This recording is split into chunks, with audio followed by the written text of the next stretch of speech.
Hello folks, this is Aitanaja from inspiredrise.com and today we are going to talk about the Canon EOS RP.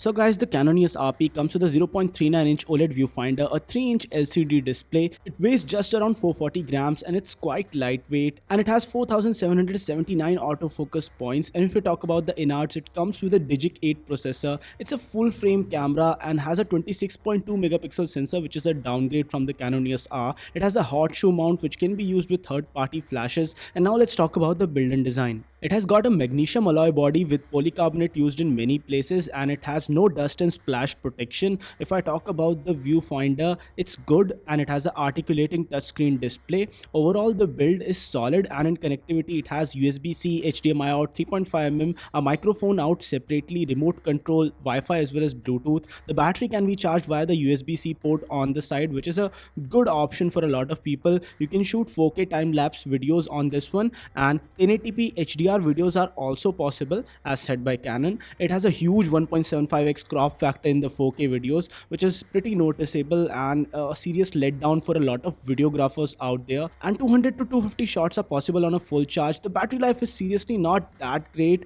and a lot of people won't like it for that purpose.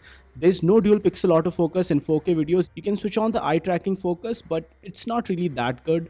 There are new RF lenses out there, but Canon provides a free EF lens adapter with the EOS R, which is a good move and would help people. The RF lenses are much sharper and much costlier also, and it's not great for sports photographers because it only provides up to 5 fps, but the buffer is good. And if we talk about the focus points, they somehow change sometimes when you do an accidental touch via your nose. There's no in-body stabilization on this one. And let's talk about the samples. So the images were good.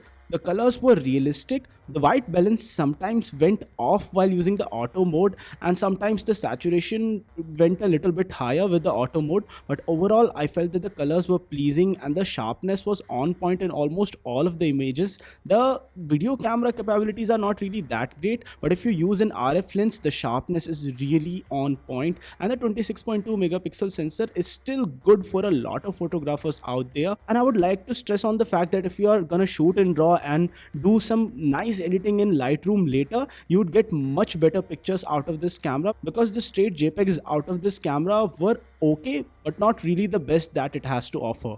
If you're somebody who's gonna shoot a lot of photos in low light, the full frame sensor definitely shines in that situation. If you're somebody who's gonna invest in the RF lenses, then the whole situation improves much dramatically, as they are more sharper, less distortion, less noise.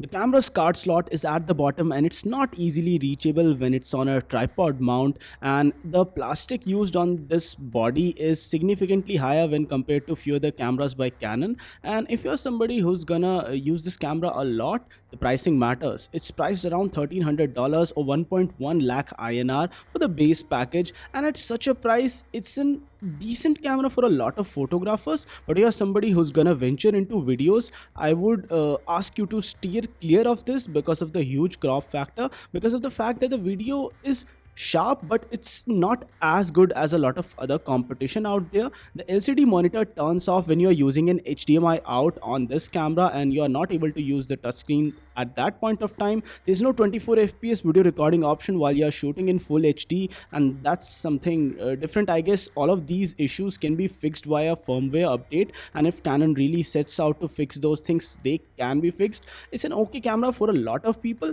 but if you're somebody who's in video, I would ask you to steer clear of this camera. So guys, this was it for this video. In case you like this one, don't forget to smash the thumbs up button and do subscribe to Inspired to Rise for more awesome tech videos like this one. And guys, no matter what you do, stay inspired to rise.